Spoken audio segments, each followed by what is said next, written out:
Salve, salve família, aqui quem fala é o Lutz do canal Cortes Podcast e no meu primeiro mês monetizado eu já fiz $3.000 só seguindo o que esse cara fala no curso dele. Então se você quer ganhar dinheiro com internet e YouTube sem nem precisar aparecer, confere o primeiro link na descrição. Os Trapalhões, eles têm muita lenda, tem esse negócio. Ah, o Renato gosta de ser chamado de Didi, a gente descobriu.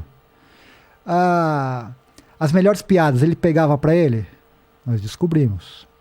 E pegava. Entendeu? O Ferrugem, que é uma figura histórica da televisão brasileira. Ele é vivo ainda? Vivo. Porra, o Ferrugem, trabalhou na TV Tupi, Caramba. MTV. O pessoal mais recente conhece ele da MTV. Tinha cara de moleque e era bem velho, Exato. Né? Ele trabalhou nos Trapalhões na época da Tupi. Caramba.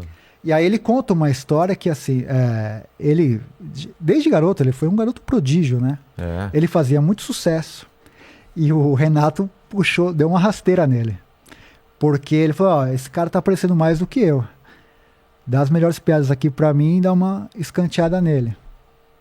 Você trabalha com humor, não sei se tem isso. É que, assim, hoje é tudo solo. O meu é solo, Mas, assim, o Mandíbula tem uma certa... O Mandíbula tem roubado minhas piadas nos últimos Tá programas. querendo aparecer mais que você, inclusive. Cara, ele tem mandado umas piadas boas aí que ele tá roubando de mim. Porque, com certeza... eram minhas piadas e ele descobriu que eu ia fazer essas piadas e fez antes. Com certeza, descobri. Mas eu entendo o que você tá falando, cara. Tinha isso. Porque não é o estilo de humor que eu faço, mas o humor de televisão tem essa coisa de... O redator faz... prepara e um levanta, outro bate. Um levanta, outro bate, entendeu? Então ele tinha aquele negócio, a última piada do programa tinha que ser ele, pra na memória ficar o cara que apareceu e tal. E o Ferrugem contou isso. E aí o Ferrugem volta a trabalhar com eles em 83 e fala, os caras não se davam bem. Ah, é? Tanto é que, assim, eu faço isso, até porque eu estou fazendo um livro que vai ser a biografia em primeira pessoa dos Trapalhões. Eu li mais de 4.000 documentos, matérias de jornais, revistas e tal, e tenho acompanhado essas entrevistas todas que eles fazem. Então, eu faço a transcrição, pego as melhores aspas e vou montar essa biografia, que são eles mesmos contando a história deles. Tá.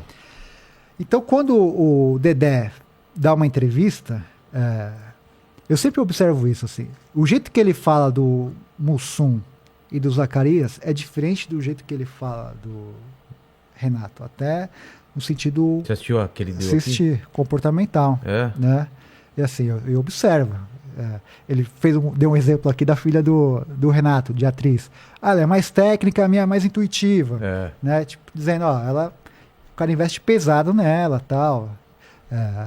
E teve esse negócio, né? Falam de meritocracia, mas assim, a filha dele trabalhou em novela, tudo, com a ajuda do pai.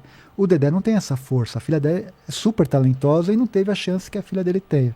Assim, eu sinto, tem coisas que eu sinto assim, que ele dá uma cutucada, tá? Não, cutucada, de falar, porra, olha só, né, como que é a diferença de tratamento e tal. E esse livro que eu tô fazendo... Mas eu perguntei pro Dedé sobre esse lance de ser chamado de Didi, o senhor Renato, né? Não perguntei? Acho que eu perguntei aqui, né? Eu acho que sim. E ele falou que não tinha isso. Tem. E na verdade tem? Tem. Porque tem em essa história... aos funcionários, como que acontece essa história? É o seguinte, o Renato, ele separa muito a figura... Personagem. Civil da pública, né? Sei. Mas, quando ele está ali no trabalho, se tem alguém inferior no sentido hierárquico, né? Ele não gosta. Né? É diferente, por isso que eu gosto, e nesse documentário foi importante, entrevistar pessoas de produção, de bastidores, que esses caras contam as coisas. Se você chegar aqui e entrevistar a Angélica, ele vai falar, o Renato me trata super bem. E não ia ser diferente. É a Angélica. Entendeu? Tipo, tá ali. Mesma coisa o Dedé. Mesma coisa o Pelé. Agora vai falar isso com uma camareira. Com o produtor. Entendeu?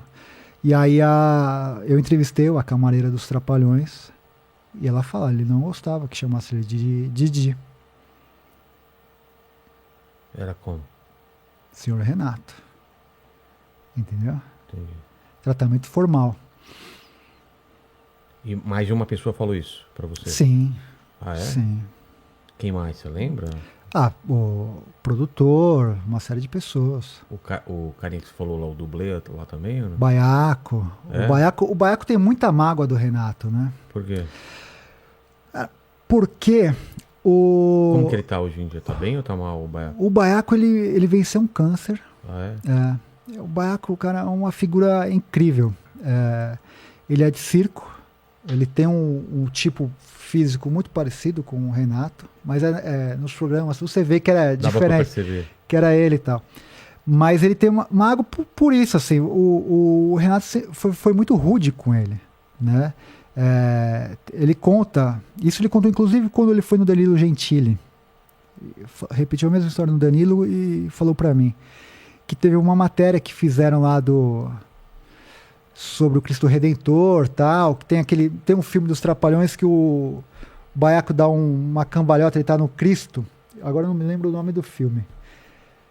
E aí ele fala, fui eu, tal, e o Renato dá uma prensa nele, fala, por que você contou isso, tal? Ele falou, eu não contei nada, foi o cara que falou, tal, você quer aparecer. Pô. Então, assim, tem essa mágoa, e acho que por conta dessa mágoa toda, o Baiaco começou a abrir tudo, e foi aí que o documentário ele muda de direção.